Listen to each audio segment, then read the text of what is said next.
So, I figured I would talk about healthcare today, just because I was kind of watching the news and you had a couple senators proposing a bill that just sounded totally ludicrous to me. And I know I don't typically get on the political thing, but I don't know, last night I kind of had fun talking about politics. So I figured, well, healthcare affects all of us, whether we ride or don't ride, whether we hike, mountain bike, equestrian, whatever it is. Healthcare does affect us. It affects everyone in this country and elsewhere too. So I figured I would just kind of talk about it, and just kind of with these two people, Senators Susan Collins and Bill Cassidy. I mean, total nut jobs, and they're actually Republican. I looked them up, or at least she is. I didn't look him up, but yeah, a Republican. They basically want to create a third option, I guess, on the state level, whether your state wants to opt into it or not. It just sounds ludicrous. Another option? Like, I don't need another option, and I don't need my state dictating to me whether I get to join or not, because if the state doesn't do it, then they're saying, well, then the state knows best for its people. If they want to keep the ACA, then they can do that. If they want this other option, they can do that. And I guess it's like a health savings account, which I guess is all fine and dandy, but at the same time, I think they're going about this all the wrong way. And no, this is just a proposed bill. A lot of people get that confused during the whole news of a live stream. They're thinking, oh, this is what's going to pass. No, this is just two senators that are like, hey, this is our idea. We want to please everybody because we don't want to piss off anyone, and we'll allow you to pick the ACA or I guess your own health coverage, or this default option, as they're calling it, through the state, which I guess is just a health savings account.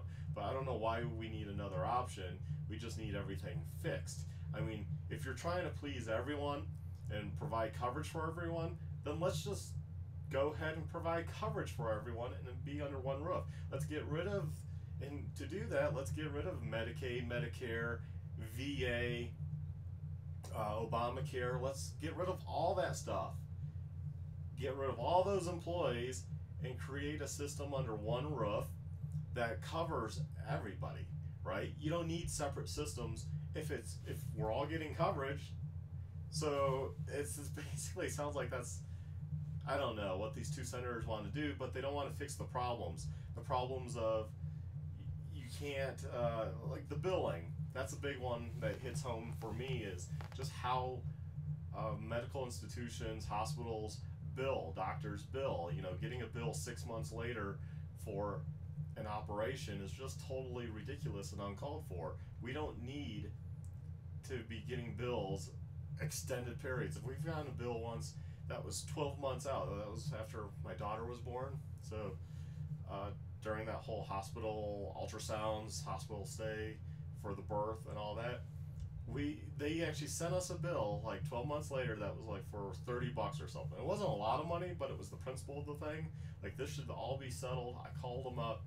They said, hey, actually, you know what? We owe you $10,000 back because we prepaid the hospital, which we didn't expect to get anything back. We assumed, they would have sent us a check back. Wrong assumption there. But they ended up owing us. It took like another 4 or 5 months to get that money, until actually we threatened a lawsuit against them because, you told us we have this money, now you're dragging this out. Total BS. Cut us a check or we're going to sue you. You have 1 week. And they did. They got us the money within a week. I mean, the hospital is like down the road from it. It's not, mail doesn't take long. It takes a day. So billing definitely needs to be fixed. How doctors bill, hospitals bill, you shouldn't get separate bills from a hospital doctor, anesthesiologist, and whoever else that feels like billing you at the hospital because you were there that day. You go into an ER facility, you go into a hospital, you should get one bill, and that should be through the hospital or the ER facility, because that's who you're dealing with. They should be paying the doctor. Why am I paying the doctor separate? I had no contact with him. I walked in, you did treatment, all my dealings was with the girl at the front desk.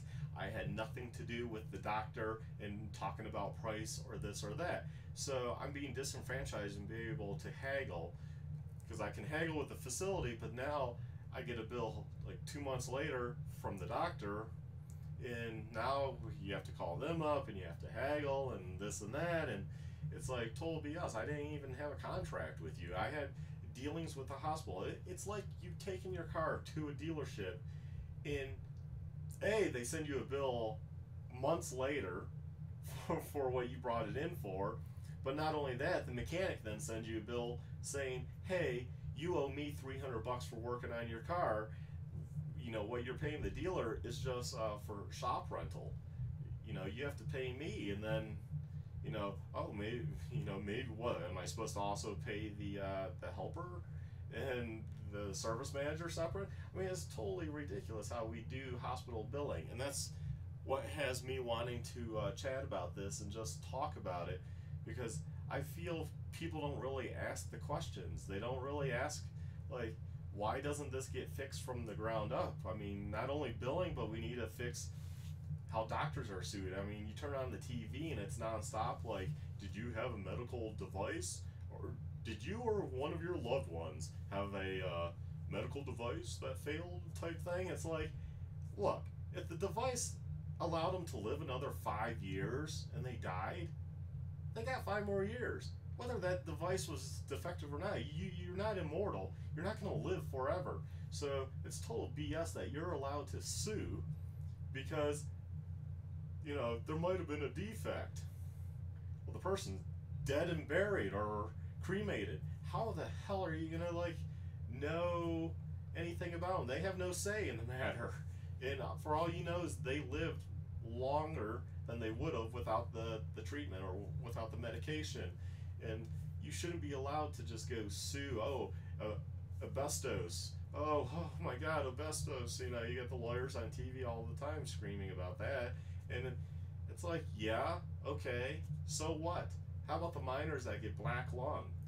You go into a profession knowing breathing something is not healthy. Breathing in anything is not healthy, but you chose to do that, and then you're going to sue because of medical complications later on. Like, I don't know, total bullshit, really. I guess we all want to be immortal and we all want to live forever. That's not the case. We're not. Do you really want to live to be 100? Maybe. I mean, I guess it depends whether you're walking around and still able to get around and stuff.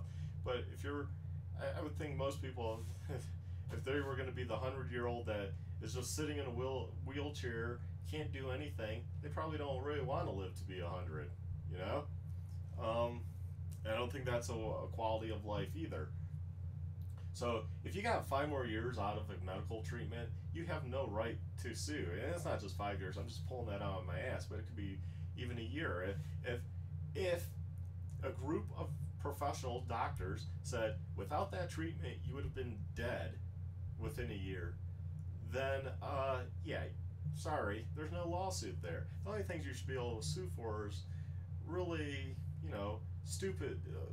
stupid stuff, but it happens, like a doctor leaves his Rolex falls off and leaves it inside you, or it leaves, gauze inside you, or you were supposed to have the operation on your left shoulder, but he operated on the right one. That's obviously an issue there, and that should be, you should be able to sue for that.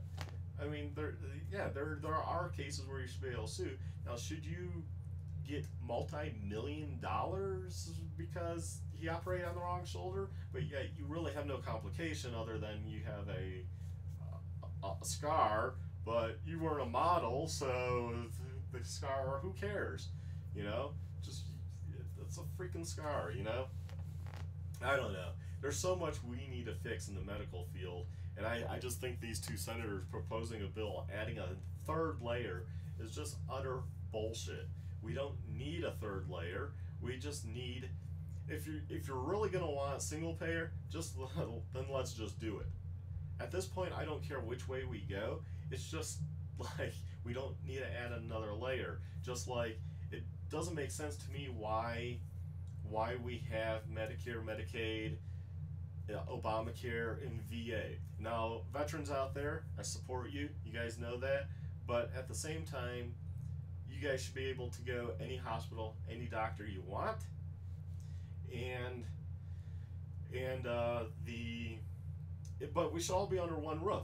So technically, let's say we have a single payer system, we don't need a fifth system. Basically, is what it would be, because everyone's afraid to get rid of the old system, because the old lady's gonna complain because you're getting rid of my Medicaid. It's like, no, but we're giving you better. So too bad, you have no say in the matter. We're gonna give you single payer. Everyone's gonna pay higher taxes. But if you did single payer, and I'm not even really pro single payer, I'm just saying this is what it sounds like, what a large percentage of people want. So okay, if you're going to do it, I guess do it. But you're going to have single payer, you're going to pay higher taxes. Okay, that's fine. We all could probably live with that in the end, right? We just wouldn't buy as much, and when we do, I guess we're hit with that tax. But at least it's something that it's at our own will. Like, I go buy a car and there's an extra 20% on it. Maybe I buy the car, maybe I don't. Maybe I buy something used, because I have to pay that tax. It's just, maybe I get a new TV, maybe I don't. But I have the free will then to, decide with my dollars what I buy, and thus supporting that medical single payer system. But anyway, back to the one roof. So if you have a single payer, technically we could all be under one roof, right? So you served in the military, that's great, thank you. But you just get an extra benefit added on to that single payer, saying, you get to have therapy, you get to, things we don't. Maybe it's for medical devices, like, an amputee because you lost your arm or leg, or a dog, service animal. I guess it doesn't have to be a dog anymore, but service animal in general. You just have an extra layer. Or you're old, so you get this coverage. Different, I guess, stages, if you will. We don't need, though, to create a whole nother system. That's what's fucked up about our country. We always create these agencies and these extra government bodies that are overlapping, and we don't need to overlap anymore. You fire everybody, you build one building, and you say this is where the whatever it's called medical single payer system is. These are the people, this is the call center, this is who's handling it, and streamline it. We have technology. It doesn't need to be bloated. It needs to be just very simple. And everyone's covered. Then think about it. Then we don't need to build VA hospitals that cost billions of dollars, because you could go anywhere. And I honestly don't know really how that would work with our kind of quasi private system. Really, I mean, how you still have to fix the billing. You still have to. We have to do so much from the ground up that I don't understand how just doing a single payer system thus is going to work, because insurance companies would still be around. They would downsize, some would go out of business, but you still have private insurance, like in Canada, for example, and people and employers do get that for their employees, or employees buy it because they just want extra coverage, right? They want to have a private room, so they get coverage that pays to have a private room when they go to the hospital. So they still have a form of insurance, but it wouldn't be as grand as what it is now for paying for everything, because your government's paying for most of it. But maybe when you go out of country, you have a plan, that covers you, or like I said, that covers you. Go private facilities, but you would have to pretty much create state hospitals, and we're not really set up. So from the ground up, it would cost a lot of money to get us going. But anyways, I just kind of wanted to talk about the whole billing, because I just get frustrated. Just my daughter's had a few things last year, and it's a nightmare going through it when you're self-pay, because I'll tell you, so she had to go ER. I forgot, some type of cough. It came on sudden, But pretty much all they did was, here, sit in the room, monitor her. They did do a chest X-ray, make sure she didn't inhale anything. They charged $600 for that chest X-ray. On the hospital's own website, during, if you scheduled it, it was only, it would be like 50, 60 bucks, 80 bucks, something like that. It was real reasonable. It was a reasonable expense. Like if it was a scheduled procedure, this is the price. And they put that right on the website. Because my wife's in the medical field, being a pharmacist, so she looked up the Medicare, I think, cost, which we know all that's a joke because they pay pennies on the dollar. But the whole bill, the amount they wanted at first was $5,000. $5,000. We briefly saw the doctor, so that's kind of a joke. You know, he probably came in for 3 minutes. They didn't discharge us on time. They were apologetic on that. They were like, oh, we could have discharged you 2 hours ago, but we were code blue, so there was no one to discharge you. So, you know, they billed us for an extra 2 hours. They wrote the level up wrong on the bill. They said she was level 4. We're like, how many levels are there? And they're like, there's 5 levels, at least at that hospital. And she was only a level 3. So they all have different billing. We quite don't know what you get with those different levels. They don't really explain that. But, oh, she's a level 3. And, oh, the doctor didn't order oxygen, so we'll knock that $180 off there because it wasn't an order thing. The guy that came in for the, what did he do? Breathing treatment, just was like, here's oxygen, and turned it on, and then made my wife sit there with the hose. They didn't even put the nostril things in. She was like out cold. I mean, this was in the middle of the night, so she was tired at playing all day, you know, and we just basically laid there. She got over it. They discharged us, wanted $5,000. We said we were self-pay right away. They said, well, in X amount of time, call this number, and yeah, so we did, and they were like $2,500. Then we were like, no, what's the billing? We don't understand the billing, and they came back and said $1,800 because they found they had billing errors. So always question your bill, people, even if you have insurance covering it, because what the hell? I mean, that's the problem.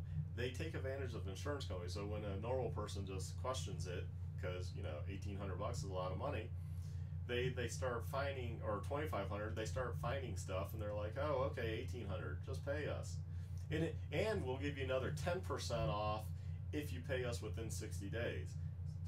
What the fuck, you know? So, you know, but they drag this process out. It's a process. Like every time you call, it's like, oh, it's gonna take 2 weeks to investigate the billing, and then you hear back, and we got an email, but we didn't get a bill, and then you call, and then at that point we've already done research. We've looked up their billing on the site if it's scheduled. We compared that. We got the codes because my wife knows somebody for most of the stuff for Medicare. I think it was Medicare. I get Medicaid and Medicare confused, but Medicare. I think it was Medicare. And the total bill through them would have only been $400 paid. So basically, what happened is we do have kind of an insurance plan. It's health sharing, so it's not really insurance, but it gets you out of the Obama penalty, and it's reasonable. And I guess this was our first try really with it, and we submitted everything, and they kind of bungled everything. But at the very end, it came back. They negotiated that $1,800 down to like $460. I don't know how they did that because the hospital absolutely told us no. Like, we're not going any lower. We offered $800. We were like, this is what Medicare is going to pay you. We're going to pay you $800. They were like, nope, it's 18. We're like, okay, well, you know, BS, because your website says these scheduled charges. Yes, we know they're not scheduled, but at the same time, just because you come in an ER, I'm willing to pay a little bit of a premium because doctors, the time they work and all, but they're going to work anyways because it's 24/7. I mean, that's what hospitals run on. And you know, anyways, it came down to $460. So it took a lot of fighting, and then my daughter cut her finger, and we're going through that right now with the bills because You know, the doctor wants like 900. Well, $900. The bill we got was for 500. They said, "Oh, well, that's the discounted rate." We're like, BS. You know, what for putting in like 8 stitches? I mean, come on. Like, this is where they're totally just because you're in an ER, right? Well, sorry, no one else is open, you know, and they kind of have you. And I didn't even have a deal with the doctor. This goes back to how they bill. We walked in, we saw the front desk. They were like, "Oh yeah, we'll work with you, blah blah blah." Then we get that bill. It doesn't say anything about a discount. They're claiming a discount was applied. We're like, "You got to itemize this. We got to see." And then the next step is then we submit everything to the health sharing, and then I guess they'll work their magic and pay them pennies on the dollar. I don't know how they do it, but it's been working well for us. Liberty Health Shares, who we use, and it just goes to show there needs to be billing. They need to reform billing and how that's done, and you know they shouldn't be able to take a long time to send you a bill. They should basically, you know, be given like 3 months. I think 3 months is a reasonable time. Anything over that, the bill should be void. You send me a bill 6 months later, that's not my problem. It really isn't. I don't even know, did I have to? Especially the ones that come in at a year. Like, well, what the heck happened? Like a year later, and you want payment? I don't even know what this is for. Can you prove this? I haven't paid this. I mean, why are you asking me for money? You know.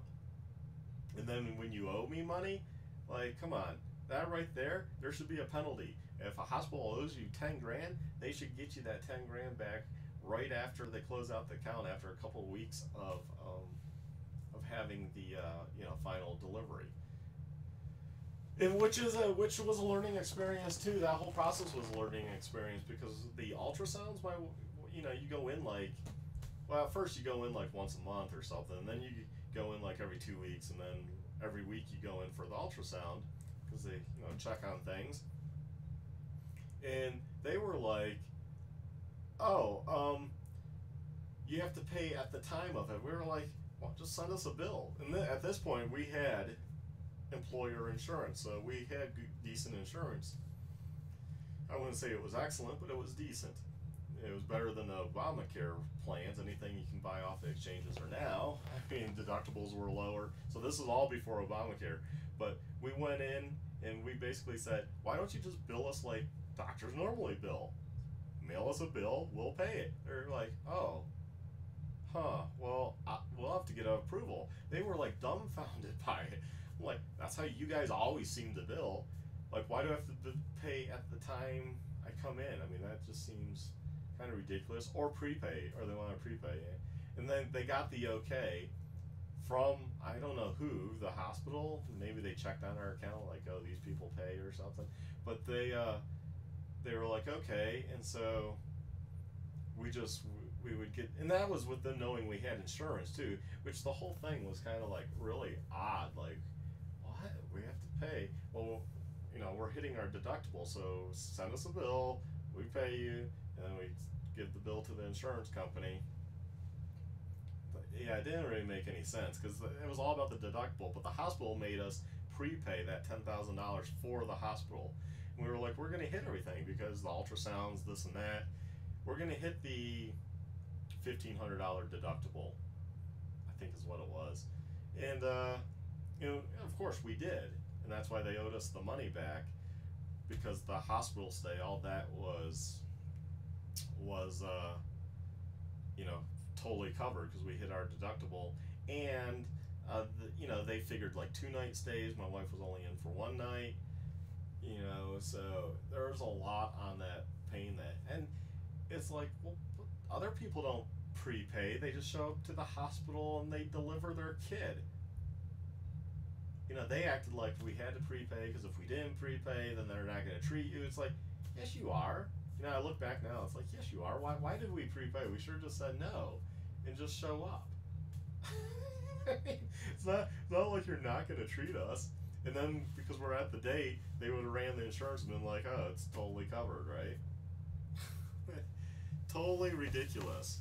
So that is healthcare and how I feel about it. I just thought it was kind of silly that these two senators are proposing a bill, but people are jumping out like this is the administration's bill, and they even said like, no, we don't know what the White House said is going to say about this. So it's just two senators proposing a bill. You're going to have like many senators proposing many different bills. You're going to have the White House administration, the Trump administration proposing their bill, and then it's going to be a bill that's kind of mixed. But you got the media saying, "Oh, well, what, oh my God, you're not going to repeal." It's like, no, these are just two senators proposing something because they're trying to ass kiss their constituents on, oh, well, we didn't get rid of the ACA. We're going to let you keep that if you want it, but there's going to be this other option. How the fuck does that work? So, and no one asked, like, so are you going to still tax me on it, penalize me if I don't have your plan? Because there's a lot of people that just don't have a plan. That's what they need to do, is they need to, if anything, repeal making it mandated that you have to join. Like, we get out of it because, so how health sharing works is, yes, it's faith-based, so I guess you have to be okay with that. Liberty health sharing is a lot easier going than some of the others. Like some of the others, like they actually want your minister to give you like a permission slip type thing, and Liberty's a lot more, I guess, liberal from the others in that sense.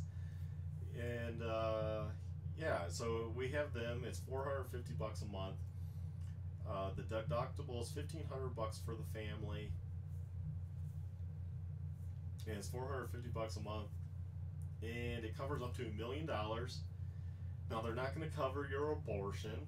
Now I don't know if it's medical necessary, whether they would cover that or not, because sometimes, you know, abortions are not what people envision.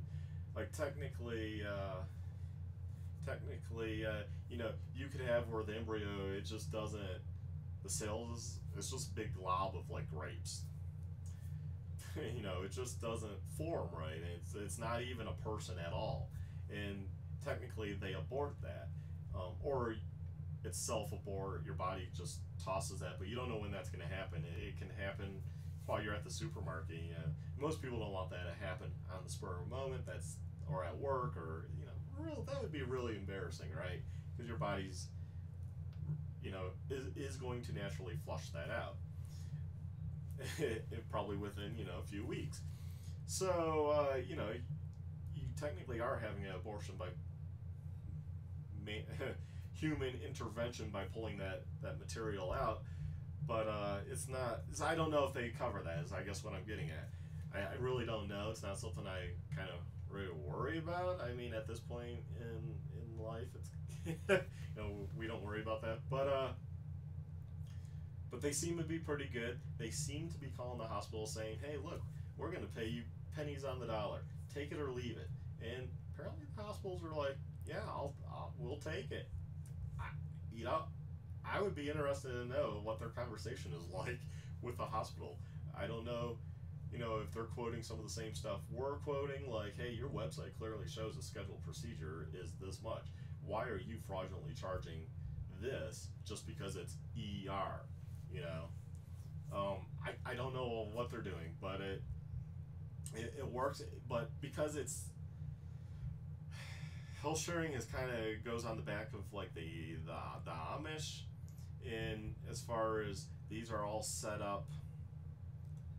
You can't just start a health sharing, or you know, I kind of looked into it. They're all grandfathered in from the old days, and basically are connected to, are usually tied into the Amish in some way, where a community can provide health insurance, health cost, and that's okay.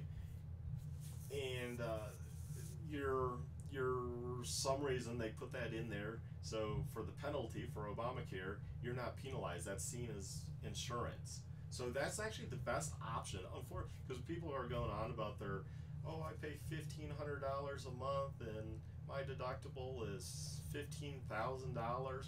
I think with the last we looked at insurance, ours was going to be like 1,000, or I think it was 1,000 to 1,500, and the deductibles didn't make sense based on the amount you paid. Yeah, it was really weird. It We would have to be, our deductible would be 10 to 15, around 15. Maybe it was 14 at the time. 1,000. So you're paying so let's say it's $1,000 a month. That's 12,000 a year. Plus, let's just say it's a lower deductible. It's 10,000. So you have to pay $22,000 for the year before anything kicks in. That is not health insurance. You know what that does? I go to the hospital, I get treated, and then I just don't pay. It still creates a system of people not paying because they can't afford to pay. And so what's the hospital's choice? They can sue you. Okay, you're talking 22,000. Bankruptcy's on your record for 7 years. I think I'll file bankruptcy. Fuck them. You know, that's the attitude they create by having these high deductibles, and it's an unfortunate circumstance of them, having these premiums that are so high and then these deductibles so high. It's really not insurance. It's a joke. I'd rather have a catastrophic plan. So health sharing for the wife and I and the child has worked, and it has worked in these instances.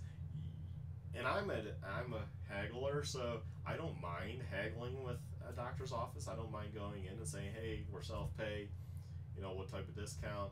And then if it's not a good enough discount, apparently Liberty Health Sharing is going to call them up and say, yeah, can you do better?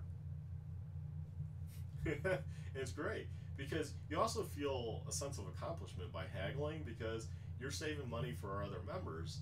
They're not just pissing money out to pay for your treatment because you didn't haggle. Now, they tell you don't have to haggle. Now, some of the other Christian-based ones are like, all their literature was like, haggle. You gotta haggle.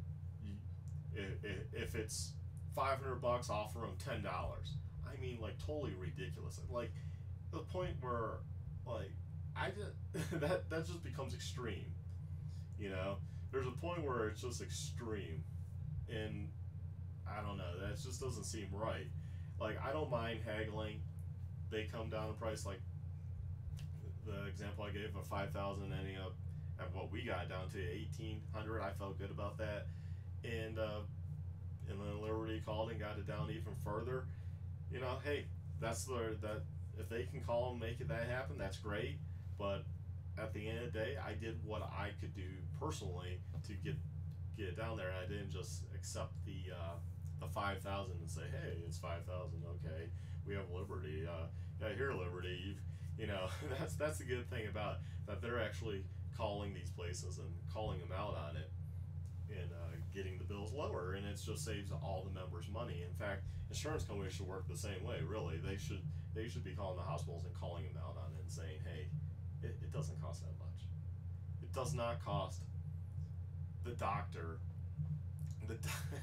That's the joke. Like, $900 for like 8-10 stitches in the finger. She had them right here in the middle finger from a piece of glass. Like, it didn't cost him $900. Not even close to that. I mean, that's fucking good pay right there. Like for literally like maybe 10 minutes. There was no one else in there. Well, he had just finished up with two, or one person was transferred, he said.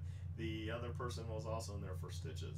But he had finished up with them, and there was no one else behind us that had come in. So just us there. So he probably took a little bit longer than he normally would have. So I would say he was probably like 10 minutes. Seemed like a nice guy, but at the end of the day, I don't think he was worth $900. I mean, they're discounting that automatically down to 500 something, but he still wasn't. I don't know. It wasn't worth it. I mean, yeah, it's kind of ridiculous on the whole insurance. So, anyways, I'm just gonna end it there. Talked long enough about healthcare. So, guys, take care. Have a good one.